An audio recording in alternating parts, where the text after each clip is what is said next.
hoy hay algo especial en adorar a nuestro Señor. Vamos a estar hablando de esa paz que sobrepasa todo entendimiento y queremos entender cómo podemos encontrar esa paz. Porque sea por complicaciones de conexión, de teléfono que se recalienta, o de la luz que se nos fue, o de así de lo que sea. Hay cosas que tratan de robar nuestra paz.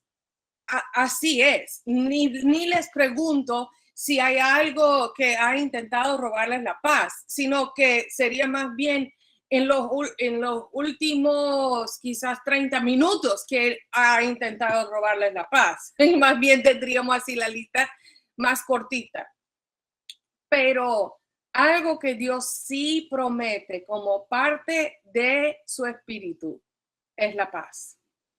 No es que la tenemos que así buscar por ahí o preguntarnos si es posible hallar la paz, no sé. No, sino que es parte del fruto del Espíritu. Entonces, mientras más nos acercamos al Espíritu de Dios, mientras más nos unimos con el Espíritu de Dios, más encontramos la paz. Pero eso suena muy teórico y muy, ok, qué chévere, hermana, sí, es verdad. Esa es la respuesta de la clase dominical. No, pero queremos profundizarnos en lo que es verdaderamente día a día encontrar la paz. Y algo en que yo he estado, como me ha apasionado últimamente, es ver pasajes. Así, cuando estoy estudiando un cierto tema, un cierto versículo, es encontrar el paralelo entre algo en el Antiguo Testamento, algo en el Nuevo Testamento y algo en la vida de hoy. Porque es algo que sabemos que es el mismo Dios de el que era, el que es y el que ha de venir. Tenemos esas promesas de que es el mismo Dios. Entonces, vamos a comenzar en el Nuevo Testamento porque es el pasaje principal que hemos citado y ya hemos leído para el día de hoy. Y vamos a ponerle en su contexto. Después vamos a volver al Antiguo Testamento para buscar una historia ahí, lo que aprendemos de ella. Y vamos a aplicar todo eso a nuestra vida de hoy. ¿Ok? Pónganse los cinturones. Las que me conocen saben que vamos a darle ahí, pero no se preocupen. Todavía con palabras de paz. Listo. Si todavía tienen las Biblias abiertas, a Filipenses capítulo 4, vamos a estar ahí. Y quienes no, por favor, abren sus Biblias a ese pasaje o pueden escuchar mientras yo lo leo. Pero les recuerdo que Pablo, mientras escribió esta carta, él estaba en la cárcel. Es decir, él no estaba bajo muy buenas condiciones de paz. Cuando él estaba encarcelado escribiendo esta carta. Sin embargo, él nos invita a conocer una paz que sobrepasa todo entendimiento. Voy a leer el versículo que sí leyó la hermana Elia, gracias. Y gracias, Gregoria, por estar dispuesta. Y la paz de Dios, versículo 7, que sobrepasa todo entendimiento, guardará sus corazones y sus pensamientos en Cristo Jesús. Pero sigue y menciona la paz nuevamente en ese capítulo. Por último, hermanos o hermanas, consideremos bien todo lo verdadero, lo respetable, lo justo, lo puro, lo amable, lo digno de admiración, en fin, todo lo que sea excelente o merezca elogio. Pensemos en esas cosas. Cuando pensemos en esas cosas, ¿nos traen angustia? ¿Sí o no? No. Quizás nos da el anhelo de ya estar en el cielo con el Señor, porque en los cielos no vamos a tener ninguna causa de angustia y vamos a poder estar con todo lo amable, todo lo puro, ay, todo lo bonito. Ay, sí, anhelamos ese día. Pero sí podemos tener bocaditos de ese día, de esa esencia del Señor, el príncipe de paz en nuestras vidas aquí. Si es que pongamos en práctica lo que de él, hablando de Pablo, hemos aprendido, recibido y oído, y lo que hemos visto en él. Y el Dios de paz estará con nosotros. Claro, estoy personalizando lo que estamos leyendo, estoy siendo fiel al texto, pero estoy así como sacando también, llevándolo a lo muy personal. Y hay algunas claves ahí en el versículo 9 de que no es solamente pensar en esas cosas, el versículo 8, más también ponerlas en práctica. ¿Se acuerdan ustedes en el libro de Mateo, en el capítulo 7, al final del Sermón del Monte, lo que Jesús enseña y les dice, mira, todo lo que han oído, si lo han oído, pero hasta ahí se quedan, no lo ponen en práctica, son como el necio que en la arena su casa edificó. Cantemos la canción así de niños.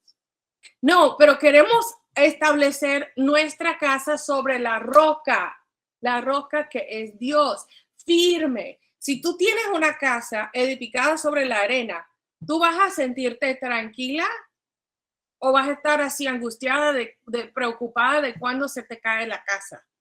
Pues preocupada, obviamente. Pero si tienes la casa establecida sobre la roca, estoy tranquila porque está bien establecida, tiene buena fundación. La diferencia entre esas dos casas en Mateo 7 es quien ponía en práctica lo que Jesús estaba enseñando. Pero otra vez, suena muy teórico. Ok, que obedezcamos al Señor, que pongamos la palabra en práctica. Ah, muy bien, amén. Ok.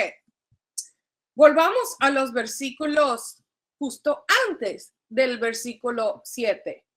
Es el versículo, mejor comencemos desde el versículo 4. Alégrense siempre en el Señor. Insisto, alégrense. Que su amabilidad sea evidente a todos. El Señor está cerca. El Señor está cerca. Ya eso sí me comienza a traer paz. No se inquieten por nada. Otras versiones dicen no se angustien o no se afanen por nada. Más bien, en toda ocasión, con oración y ruego, presenten sus peticiones a Dios y denle gracias. Y la paz de Dios, que sobrepasa todo entendimiento, cuidará o guardará sus corazones y sus pensamientos en Cristo Jesús. Cuando leemos esos versículos de promesa, nos da así como un suspiro profundo, nos da aliento y nos recuerdan que no hay quien nos puede robar esa paz que sobrepasa todo entendimiento. Contra tales cosas no hay ley, como dice Gálatas 5:23. El 22 comienza la lista del fruto del Espíritu: amor, gozo, paz, paciencia, benignidad, bondad, fe, mansedumbre, templanza o dominio propio. Y contra tales cosas no hay ley. No hay ley contra esas cosas, no hay quien nos la puede robar, pero hay muchísimas cosas en la vida que tratan de robar nuestra paz. Y las claves aquí en el versículo 6 son la oración y ruego. Cuando de verdad entregamos esas preocupaciones al Señor, qué alivio, qué tranquilidad, qué paz. Cuando presentamos esas peticiones a Él y le damos gracias. Mira, yo conozco a alguien que estaba así como que todo le estaba preocupando mucho, como que todo le traía ansiedad, y alguien le sugirió que comenzara un cuaderno en donde ella comenzara una lista así, desde el número 1. Y en parte estaba siguiendo la enseñanza de un libro que se llama 10,000 obsequios. Pero era la idea de que hay miles de millones de bendiciones que Dios nos ha dado. Y si nos enfocamos en esas cosas, dándole gracias, nos trae y nos llena de paz. Entonces, una de esas, así conozco a varias de verdad que han hecho esa práctica, y algunas de ellas ya van por los 5 o 6 mil y llevan la práctica de que todos los días, aunque sea nada más una línea o una palabra de agradecimiento, agregan algo a su cuadernito de práctica, digo, de agradecimiento, porque hay algo que se ha comprobado que es, quiero así, que pueden responder por el chat o por quitarle el micrófono, pero quiero que adivinen cuántas horas de práctica se requiere para que alguien sea ya maestro dominante de algo. Así, sea un deporte, sea un instrumento, sea cualquier cosa que está estudiando, sea lo que sea. ¿Cuántas horas se requieren para que sea, ok, lo domino y soy ya como a nivel maestro, no solamente que sigo aprendiendo así, que lo hago automático? ¿Quién me puede adivinar cuántas horas? Bueno, yo diría que son años. Es una cantidad bien alta, sí, son varias. Entonces, más o menos de 24 horas. Lo pregunto así porque muchísimo más de 24 horas. Hemos, así, alguien el otro día, porque yo, por haber sido enseñada muy bien por muchas venezolanas a lo largo de los años, yo me considero una buena arepera. Entonces, el otro día, una hermana que quizás conocen, quizás no la conocen, pero Vanessa Pinedo, que es de esa tierra caliente del estado Lara. Ajá. Entonces, ella ahora vive en este mismo pueblo donde yo vivo, y ella y yo queríamos invitar a todas las de nuestra clase bíblica los domingos a que vinieran a mi casa, y entre ella y yo hicimos prácticamente todo aspecto del pabellón, porque hicimos la carne mechada, hicimos las caraotas, hicimos la arepa, y sí, ella hizo las, así, perdón, les estoy dando hambre, yo sé. Ella hizo la salsa tártara, ella hizo también la guasacaca, tuvimos papelón también. Entonces, yo estaba ahí y muchos querían aprender cómo hacer arepa, porque es algo, siempre hay en mi casa harina pan, de la forma que sea, trato de conseguir harina pan para poder, quien venga a mi casa, les hago arepa. Y a todo el mundo les encanta. Entonces muchos, yo quiero aprender a hacer arepa. Y yo, ok, dame la receta de la arepa. Y yo, son 3 ingredientes: agua, sal y harina pan. Y que se agregan en ese orden. Ok, ya listo. Y yo, no tan listo. Pero entonces, ¿cómo es que tú aprendiste? Yo, pues primero porque tuve a muchas venezolanas buenas que me enseñaron cómo hacerlas, y también porque llevo años tras años haciendo arepa. Yo creo que la puedo hacer con los ojos cerrados, así. A mis sobrinos, con quienes hablo en puro español, desde bebé, así como buenos bebés venezolanos, aprendieron a amasar y les encanta comer la masa. Y mi sobrino, que tiene 9 años, todavía pone la masa en toda la cara y dice, tía, tengo algo ahí en la cara. Después, porque le encanta lamer la masa de sus dedos, después se lava las manos y después se forman las arepas. Así, pero ¿cuántas horas se requieren para que uno sepa bien? 10,000. Se requiere 10,000 horas.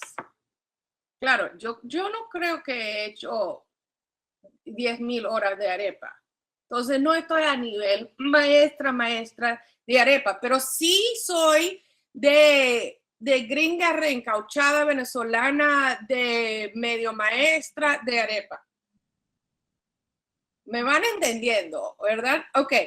Entonces, así como Pablo en Filipenses 4, un poco más adelante, él dice que tenía que aprender a estar contento. Tenía que aprender a estar satisfecho.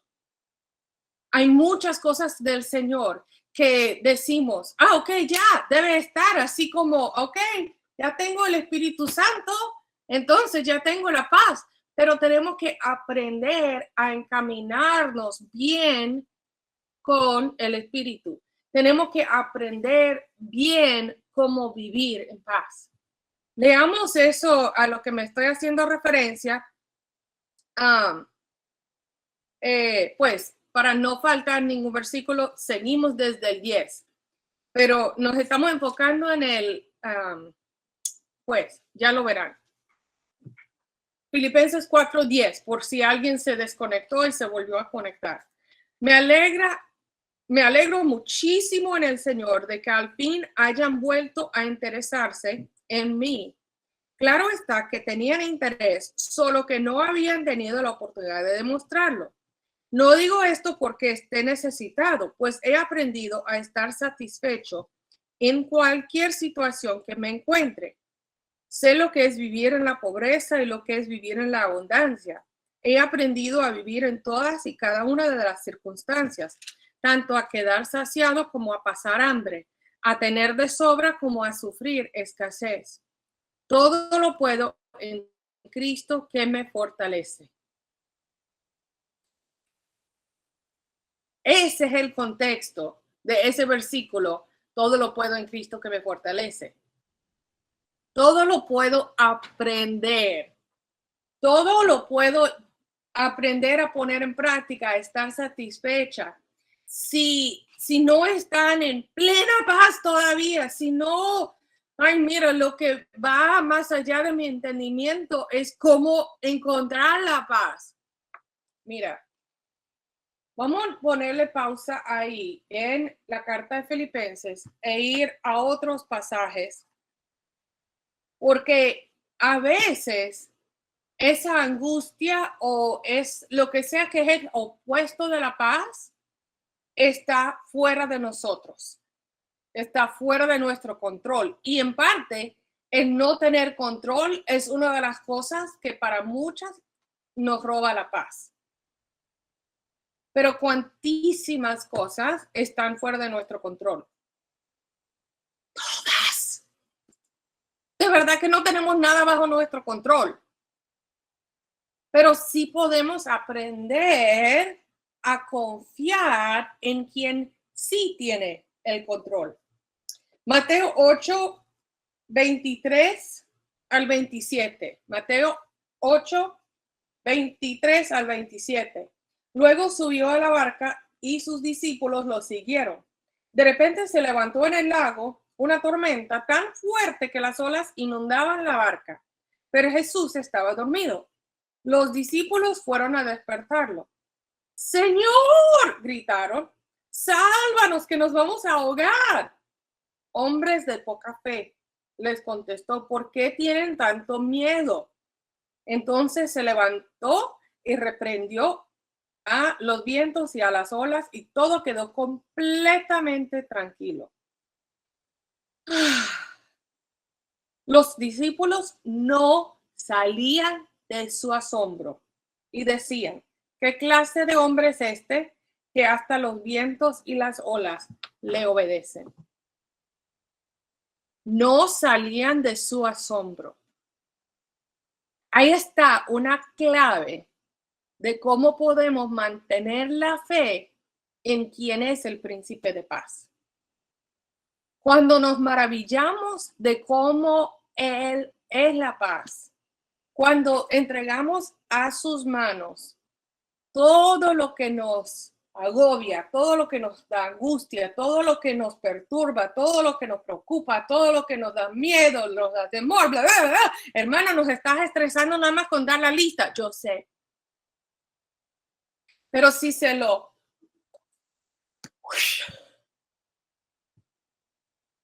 Cuando se lo entregamos a quien abrió camino para que cruzaran el Mar Rojo en tierra seca. Oh, pues sí. Así sí puedo. Cuando seguimos asombradas de lo que Dios ha hecho, se nos hace más fácil confiar en Él y encontrar esa tranquilidad y esa paz en Él. Es una de las cosas que siempre me ha animado, y me ha vuelto la perspectiva que necesito. Cuando recuerdo lo que Él ha hecho a través de estas historias y también lo que Él ha hecho en nuestras vidas. Mira, ayer el Señor reveló algo que yo muchísimas veces he leído, he enseñado, he estudiado, y ayer Él nos reveló algo cuando mi hermana y yo estábamos estudiando la Biblia y yo me quedé boca abierta nuevamente. Señor, ¿cómo es posible que tú lo sabías desde el principio? Wow.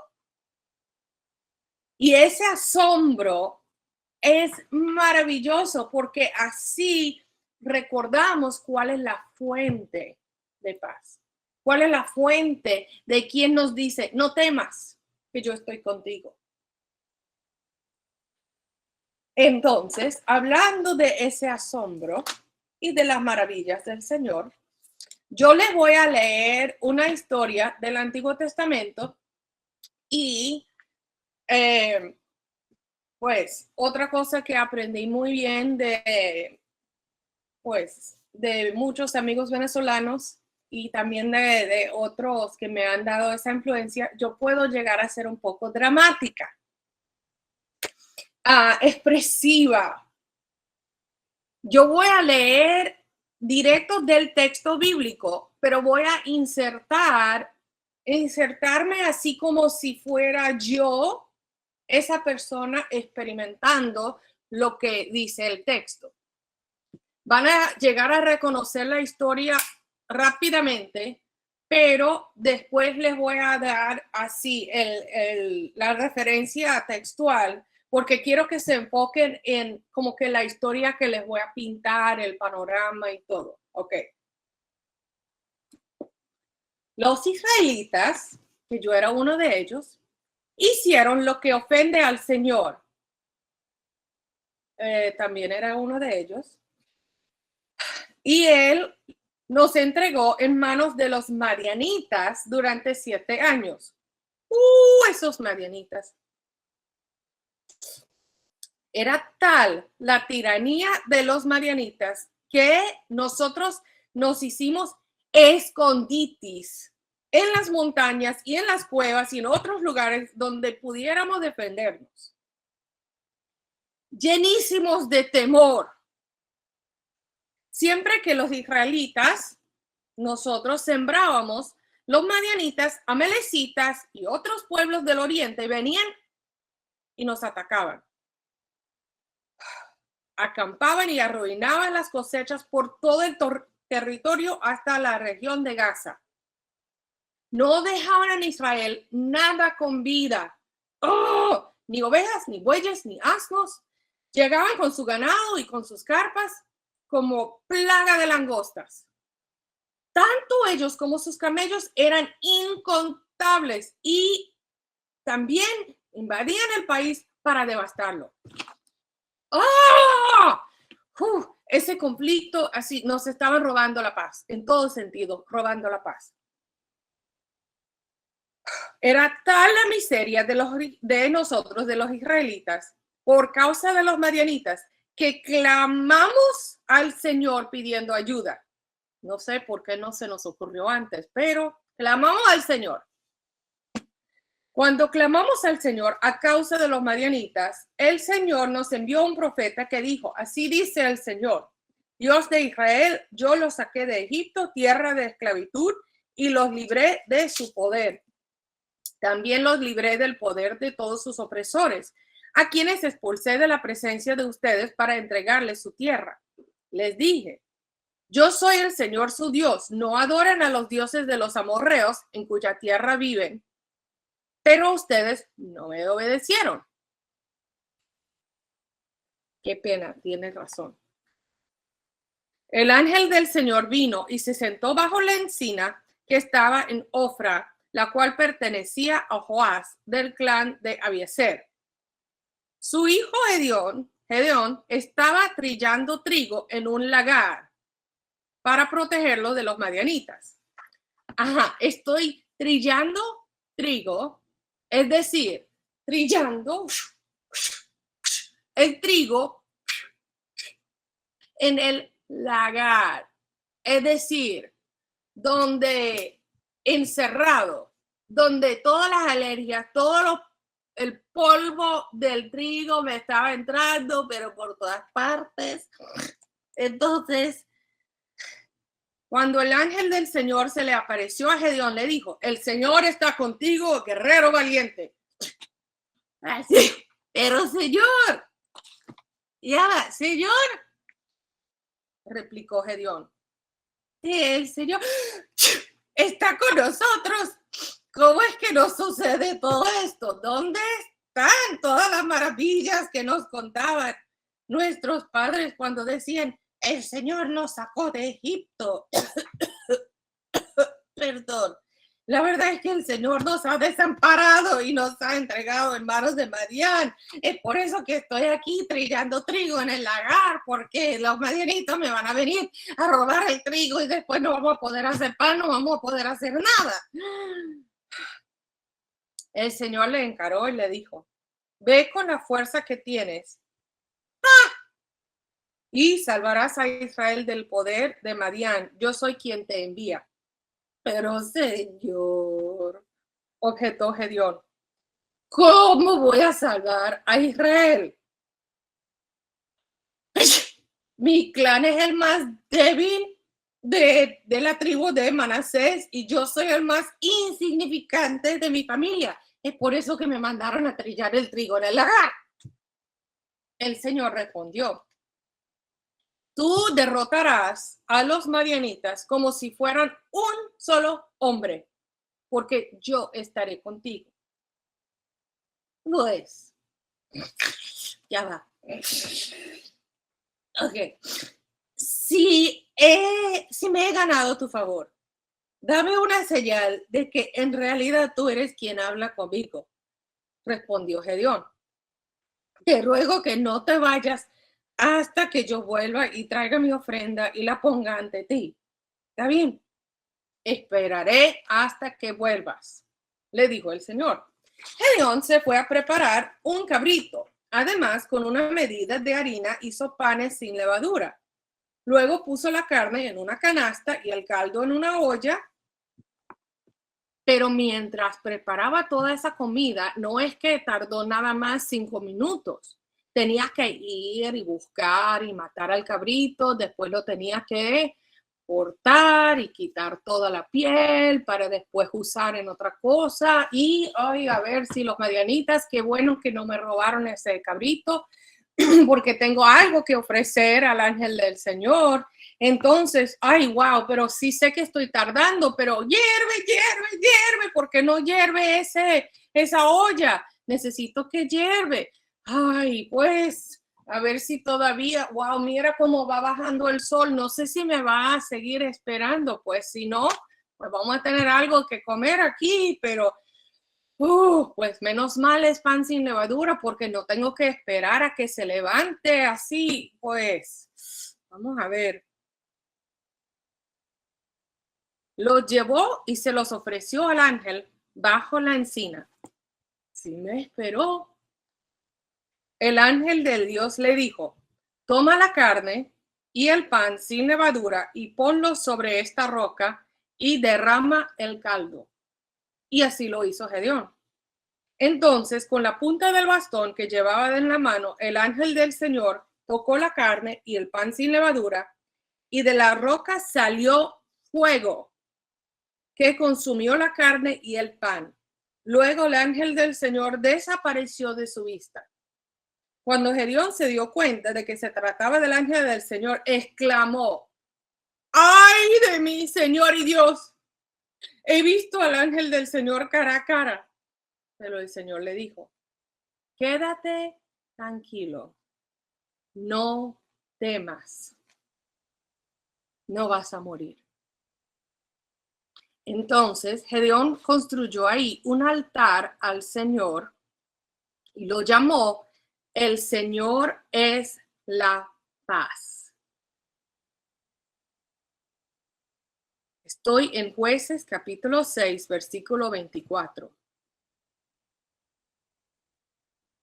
Ese altar que construyó Gedeón lo llamó: el Señor es la paz, el cual hasta el día de hoy se encuentra en Ofra de Abiezer. Aquella misma noche el Señor le dijo así, y el Señor comienza a darle instrucciones a Gedeón. El tiempo no nos va a permitir leer todo el resto del texto de Jueces 6 y todo el texto de Jueces 7, pero sí voy a hacer referencia a algunos aspectos de la historia y les animo a que lo sigan leyendo.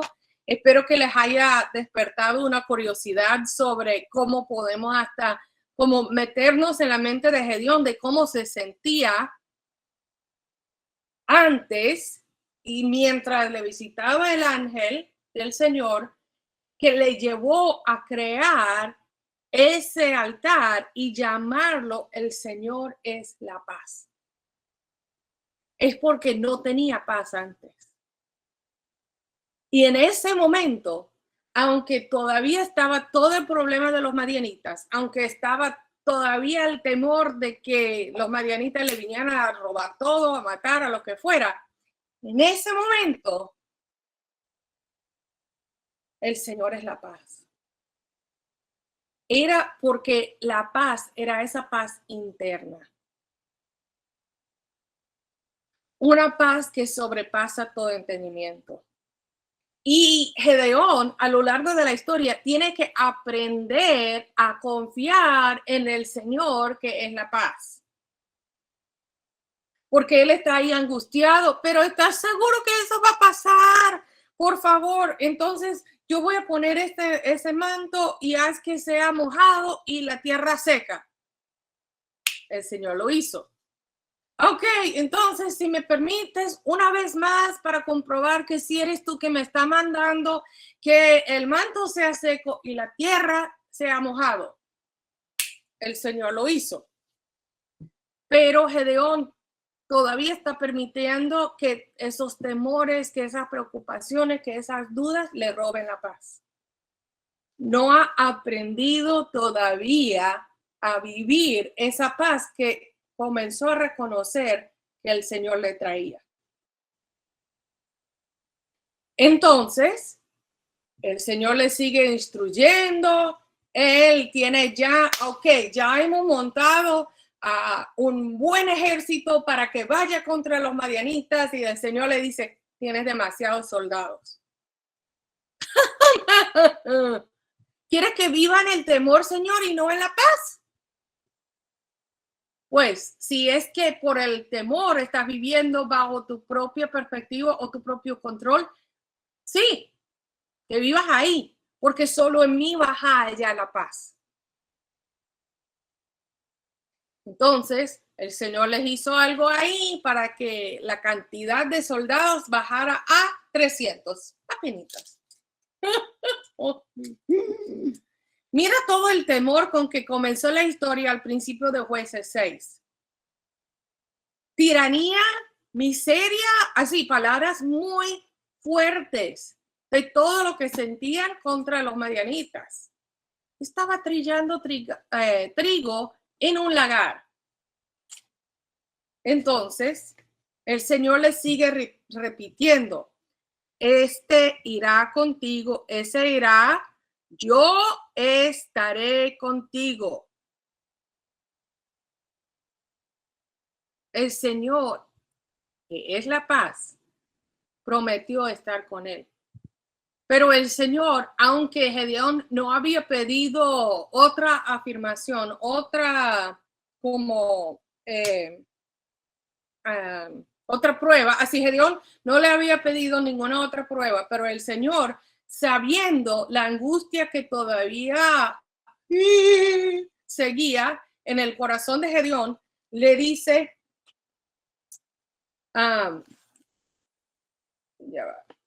el capítulo 7, versículo 9. Aquella noche el Señor le dijo a Gedeón, levántate y baja al campamento, porque voy a entregar en tus manos a los medianitas.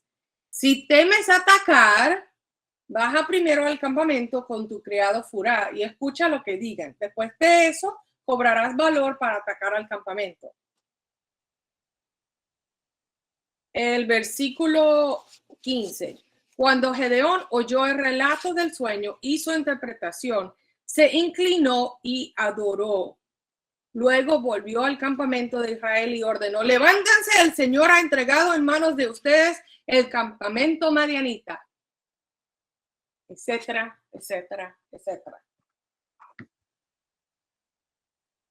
El Señor es la paz. Podemos recordar cosas que el Señor ha hecho en el pasado, cosas que nos mantienen en el asombro, así como de cuando Dios calmó una tormenta en tu vida, así como Jesús calmó la tormenta física. A veces cuando Jesús ha calmado una tormenta de angustias, de dudas o de preocupaciones, de lo que fuera, en tu corazón. Pero nos olvidamos de ese asombro, de esa maravilla. Entonces nos recordamos, el Señor es la paz, así como declaró Gedeón en el altar. Pero tenemos que recordarnos de esa verdad una y otra vez porque tenemos que aprender a vivir en esa paz, a confiar en el Señor, porque es en Él que encontramos la paz. Amén. Jesús vino no a traer paz, sino la espada. Ya va, hermana, parece que estás contradiciendo todo lo que acabas de decir. Es porque a veces la paz que trae Dios no es así como nosotras lo hubiéramos querido. A veces la paz no es algo fuera de conflicto. A veces es dentro de un conflicto que que encontramos la paz. Porque es cierto, como dice Eclesiastés, que hay un tiempo para la guerra y otro para la paz. Lamentamos cuando estamos en esos momentos en que todos se sienten que falta la paz. Vemos eso en Lamentaciones, en Job. Vemos esto con el mismo Jesús. Estaba así como, mira, en el mundo afrontaremos aflicciones, pero en Él, en Jesús, hallaremos paz. Juan 16:33. Porque el príncipe de paz resolvió el mayor conflicto que era entre Dios y el hombre por el pecado. Entonces, en el príncipe de paz, en el que es la fuente de paz, si podemos encontrar la solución a cualquier preocupación, ansiedad, conflicto, lo que sea. En paz me acuesto y me duermo porque solo tú, Señor, me haces vivir confiado. Salmo 4, versículo 8. Como nos enseñó Pablo, podemos pensar en tales cosas que nos encaminan hacia la paz. Podemos poner en práctica lo que aprendemos del Señor para aprender a vivir en paz. Pero es un proceso. Entonces, que no nos desanimemos cuando, ay, pero ayer sí como que tenía momentos de paz, pero hoy, todo lo opuesto. ¿Cómo es posible? No, no nos desanimemos. El Señor es la paz. Hagamos un altar así, el Señor es la paz. Y recordemos esa verdad cuando sentimos, confiemos en Él y hallaremos paz. Quiero leer así como oración de cierre antes de abrir el micrófono a que hagan preguntas, comentarios, interactuemos sobre esto. Quiero leer como oración Primera de Tesalonicenses 5, 23 y 24. Que Dios mismo, el Dios de paz, los santifique por completo y conserve todo su ser, espíritu, alma y cuerpo, irreprochable para la venida de nuestro Señor Jesucristo. El que los llama es fiel y así lo hará. Amén. Que confiemos en el príncipe de paz, el Dios de paz, el Señor que es la paz. ¿Alguna pregunta, comentario?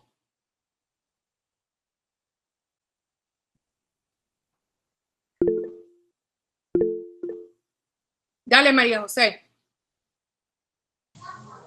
Bueno, nada, encantada de escucharte, Michelle. Primero que nada, bueno, un abrazo gigante. Y bueno, quería comentar, sí, quería comentar que me llama la atención esto último que mencionaste sobre el altar. Y digo que es importante a veces, ¿verdad? Cuando vemos esas representaciones en la Biblia y lo que significa para las personas. O sea, siempre que ellos querían recordar algo, que no se les olvidara algo, levantaban un altar y decía, bueno, aquí Dios hizo esto y no se me puede olvidar. Entonces, en nuestra vida, o sea, a veces hemos como que visto, bueno, eso es algo como muy de aquel entonces, algo que no aplica para mi vida, pero yo sí siento que nosotros podemos levantar altares de alguna manera, cuando recordamos eso, ¿me entiendes? Sí, por ejemplo, en unas reuniones pasadas estuvimos hablando con mis hermanas en la congregación donde estoy acerca de que Dios tiene el control de todas las cosas. Tiene que ver también con esto de la paz. Y yo les sugería que hicieran un cuadrito, pues, para tenerlo en algún lugar de la casa donde tú lo puedas ver. Y en cierta forma eso es como un altar, ¿me entiendes? Que te va a recordar cuando tú lo veas de la manera que lo hayas hecho. Uy, Dios está en control. Igual esto, ahora yo creo que voy a tener que hacer otro. Dios es mi paz. No solo está en control, sino en mi paz también. Qué importante. Y por eso ellos no olvidaban y decían para que nuestros hijos, porque de repente ellos sí lo tenían fresco y lo iban a recordar, pero nuestros hijos tienen que recordar que Él es paz, o que Él hizo esto o aquello. Entonces me parece súper valioso ese concepto de los altares y de cómo nos ayudan a mantenernos recordando lo bueno que ha hecho el Señor en nuestras vidas. Al final de la historia en Jueces 7, Gedeón, porque habían conquistado a los madianitas y es como una advertencia sobre esos altares de lo que tú estás diciendo. Entonces, voy a leer aquí.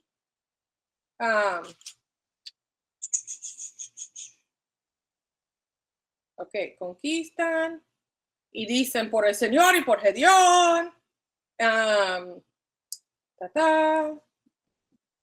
Como cada hombre,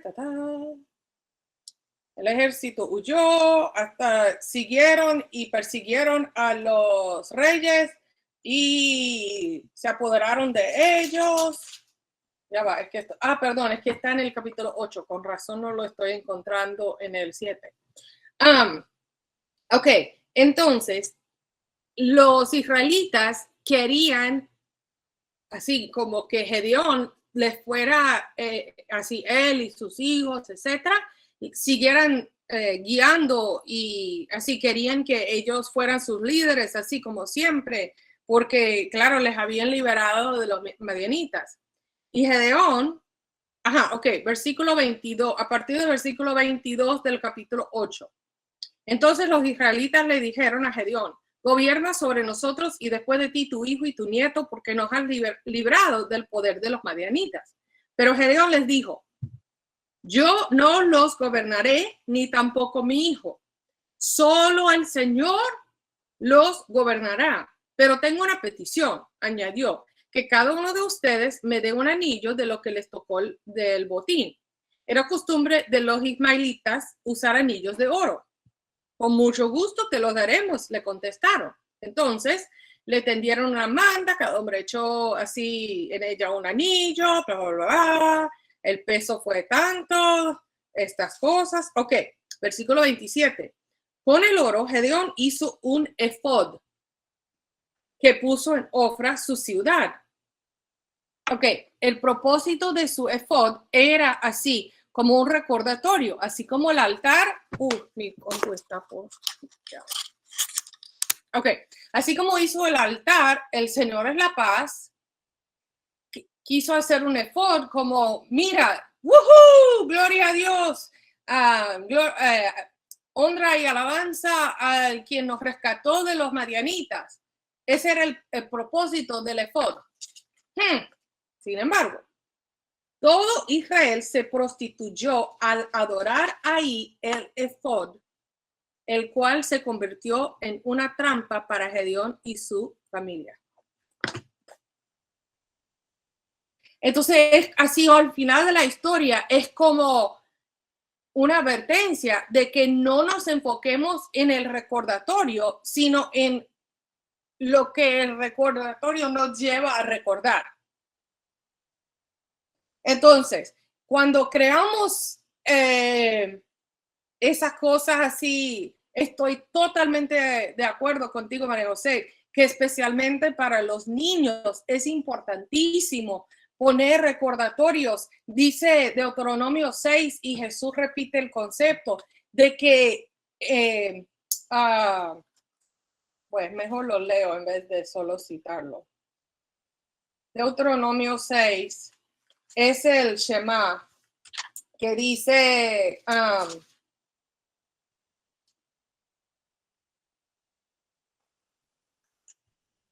escucha, Israel, el Señor nuestro Dios es el único Señor. Ama al Señor tu Dios con todo tu corazón y con toda tu alma y con todas tus fuerzas. Grábate en el corazón estas palabras que hoy te mando. Incúlcaselas continuamente a tus hijos. Háblales de ellas cuando estés en tu casa y cuando vayas por el camino, cuando te acuestes, cuando te levantes. Átalas a tus manos como un signo. Llévalas en tu frente como una marca. Escríbelas en los postes de tu casa y en los portones de tus ciudades. Así, por todas partes, recordemos y mantengamos presente quién es nuestro Dios, el Señor Yahvé. Nuestro Dios es el único Señor, el único y verdadero Dios, etc. Pero que no terminemos adorando al altar, que no terminemos adorando a lo que es el fruto de lo que Dios da, que no amemos más en este contexto hoy, que no amemos más a la paz que a la fuente de paz. Porque no vamos a encontrar la paz buscando la paz. Solo vamos a hallar la paz cuando buscamos al Señor. Entonces, por haber estado en la historia de Gedeón hoy, por el lado del Antiguo Testamento, valía incluir esa última parte de enseñanza al final de la historia de Gedeón como recordatorio de eso mismo. Amén y amén. Pues creo que hemos tocado y profundizado bastante este tema hoy. De verdad que les sigo animando a que lean el resto de la historia de Gedeón. Lean así Jueces 6, 7, 8. Así 3 capítulos pequeñitos. Y también el libro de Filipenses por el lado de de Pablo habla bastante de cómo podemos encontrar la paz aún en medio de las tribulaciones. Y eso es sin tocar todos los versículos que pudiéramos haber leído, que hemos citado y hecho referencia a ellos sobre Jesús, que es el príncipe y la fuente de paz. Entonces, tienen en donde encontrar más y acercarse más a la fuente de paz. Y gracias por el tiempo que me han permitido dirigir nuestros pensamientos hacia esa fuente de paz en esta tarde.